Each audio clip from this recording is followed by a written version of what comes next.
चैत की नवरात्रि की शुरुआत शुक्ल पक्ष की प्रतिपदा यानी हमारा नया साल, जिसको विक्रम संवत से हम देखते हैं।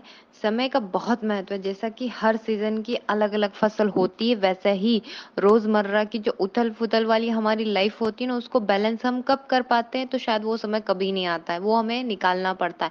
और नवरात्रि एक ऐसा ही माध्यम है जिसमें हम आसानी से जो अपनी अनबैलेंस ऊर्जा रहती है ना, उसको बैलेंस कर पाते हैं। वो सीधे सहज तरीके से ऊपर उठ जाती है। जब भी आप पूजा पाठ करते हो ना, हमारे रीढ़ की हड्डी उसमें सीधी रहती है, तो जो नीचे जाने वाली ऊर्जा है वो स्वतः ही ऊपर चली जाती है। वैसे नित्य जो हम पूजा पाठ करते, साधना करते, उसका भी बहुत अधिक महत्व है, पर नवरात्रि क्या स्पेशल दिन हो जाता है, स्पेशल डे होते हैं वो सारे, तो उसमें बहुत अधिक महत्व रहता है। भगवान राम का जन्म उत्सव भी चैत्र पक्ष की शुक्ल पक्ष की नवमी के दिन मनाया जाता है, और हनुमान जी का जन्मोत्सव भी इसी महीने है। तो ये और भी अच्छी चीज है कि जो राम भक्त हनुमान भक्त हैं उनके लिए भी ये उनकी साधना पूजा करने के लिए बहुत बेस्ट है समय। नमस्कार दोस्तों, मैं प्रज्ञा आपका हार्दिक स्वागत करती हूँ अपने प्रोग्राम में। दोस्तों, ये मेरा व्हाट्सअप नंबर है। यदि किसी को भी कुंडली से रिलेटेड जानकारी चाहिए या कुंडली बनवाना हो तो आप इस पर संपर्क कर सकते हो, और इसके चार्जेस है। और यदि मेरा प्रोग्राम आपको अच्छा लग रहा है तो लाइक करें, शेयर करें, प्लीज सब्सक्राइब जरूर करें। जो गुप्त नवरात्रि होती है, दो वो होती है और दो ये नवरात्रि रहती है। तो जो अभी की जो नवरात्रि है, पहले जिसको हम चैत्र की नवरात्रि, जिसको हम हमारा नया साल भी बोल सकते हैं, गुड़ी पड़वा हम मनाते हैं। तो जो 9 अप्रैल 2024 से मंगलवार से स्टार्ट हो रही है, 17 अप्रैल तक रहेगी। जो कलश स्थापना का समय हैगा वो 6:01 से 10:14 तक है।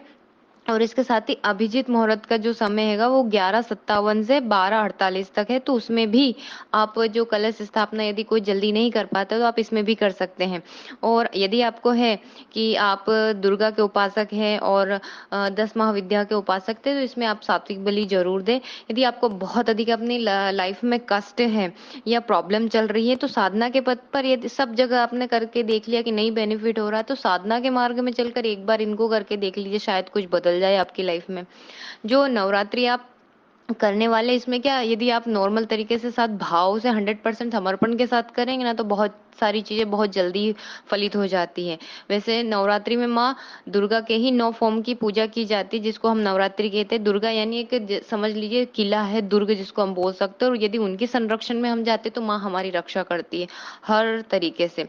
जो इसके साथ ही जैसे हम बोल सकते हैं कि 9 महीना कैसे माँ अपने बच्चे को केयर करती है, उसका फिर बर्थ होता है, तो वैसे ही ये जो नवरात्रि वो भी हमारी जो पुराने प्रारब्ध रहते हैं या ऐसे कुछ कर्म रहते हैं, तो उसको पूरा नष्ट करके दोबारा, पूरा तो ऐसा नहीं है कि प्रारब्ध कट जाता है, पर बहुत अधिकतर माँ बैलेंस कर लेती है उसको। इसके साथ में अब जो सारे ही तंत्र मंत्र की साधना होती है वो इसमें की जाती है, और दिव्य शक्तियाँ स्वतः ही आ जाती है। तो जिनको भी लाभ चाहिए वो कर सकते हैं, अपने जीवन में परिवर्तन देखना चाहते हैं।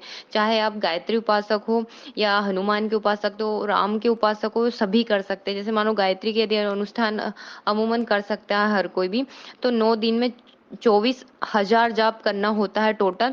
मतलब प्रतिदिन 27 माला, एक माला और एक्स्ट्रा कर सकते हैं। यदि आप भूल चूक हो जाती है उसमें, तो 28 माला कर सकते हैं। और उसके बाद कन्या भोजन जरूर कराएं, यदि ब्राह्मण भोजन नहीं करा सकते तो। और यथाशक्ति उनको गिफ्ट, फल फूल आप दे सकते हैं। हो सके तो भूमि शयन करें, उपवास करें, मौन ज्यादा रहे, किसी के घर का ना खाए या पिए, और कहीं ना कहीं आप घूमने ना जाएं इन दिनों में। तो ये नवरात्रि जो आप करते वो ऊर्जा बैलेंस होके आपको उसको लाभ दे देती है। धन्यवाद दोस्तों।